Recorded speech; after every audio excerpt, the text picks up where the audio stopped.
அனைவருக்கும் வணக்கம். நாம் இந்த காணொலியில் எதை பற்றி பார்க்க போகிறோம்னா, இந்த டிஆர்பியால் அண்மையில் அறிவிக்கப்பட்ட அந்த எஸ்ஜிடி வகுப்புகளுக்கான தொடக்க வகுப்புகள் வந்து நம்ம அகில் அகாடமியில் 6ஆம் தேதியிலேருந்து ஆரம்பமாகுது.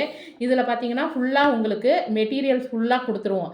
அதாவது தமிழாக இருந்துச்சுன்னா 6th to 12th உள்ள மெட்டீரியல், அதாவது கொஸ்டின் ஆன்சராக இருக்காது. நீங்கள் அதை பாடம் படிக்கிற மாரி அதனுடைய சுருக்கப்பட்ட மெட்டீரியல் எல்லாமே கொடுத்துருவோம். 6th to 10th வரைக்குமே நாங்கள் எல்லாமே கொடுத்துருவோம். தமிழ், சயின்ஸு, சோஷியல் சயின்ஸ் இதுக்கெல்லாம் மெட்டீரியல் கொடுத்துருவோம். அதேமாரி பார்த்தீங்கன்னா மேக்ஸுக்கு உங்களுக்கு 6th to 10th வரைக்கும் உள்ள எல்லா மேக்ஸையும் நாங்கள் எக்ஸ்பிளைன் பண்ணி கொடுத்துருவோம்.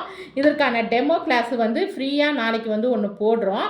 அதாவது 3 வகுப்புக்கு வந்து நாளைக்கு வந்து ஃப்ரீ டெமோ கிளாஸ் போடுறோம். அதாவது பார்த்தீங்கன்னா தமிழ், சயின்ஸு, சோஷியல் சயின்ஸு 3த்துக்கும் நாங்கள் வந்து ஃப்ரீ டெமோ கிளாஸ் நாளைக்கு போடுறோம். அதனால் என்ன பண்ணிக்கோங்க, தேவைப்படும் மாணவர்கள் முதல்ல முன்பதிவு செஞ்சுக்கோங்க. அதாவது நம்ம இந்த வாட்ஸ்அப் நம்பரில் வந்து தொடர்பு கொண்டு நீங்கள் உங்களுடைய நம்பரை வந்து ஃப்ரீ டெமோ கிளாஸுக்கு முன்பதிவு செஞ்சுக்கோங்க. எங்களுடைய வகுப்புகள் உங்களுக்கு வந்து பிடித்திருந்தால், அதாவது எங்களுடைய மெட்டீரியல் பாருங்கள். உங்களுக்கு அந்த மெட்டீரியல் காட்டி தான் நான் பாடமே நடத்த போகிறோம். அப்போ அந்த மெட்டீரியலில் உள்ள செய்திகள் உங்களுக்கு பிடிச்சிருந்ததுன்னா நீங்கள் அதையே வந்து ஃபாலோ பண்ணக்கூடிய ஒரு சூழ்நிலைகளும் உருவாகலாம். அதனால் வந்து என்ன பண்ணுங்கன்னா, தேவைப்படும் மாணவர்கள் இந்த நம்பர் டிஸ்கிரிப்ஷனில் கொடுத்துருக்கிற நம்பரை தொடர்பு கொண்டு பதிவு செய்து கொள்ளுமாறு கேட்டுக்கொள்ளப்படுகிறார்கள். நன்றி, வணக்கம்.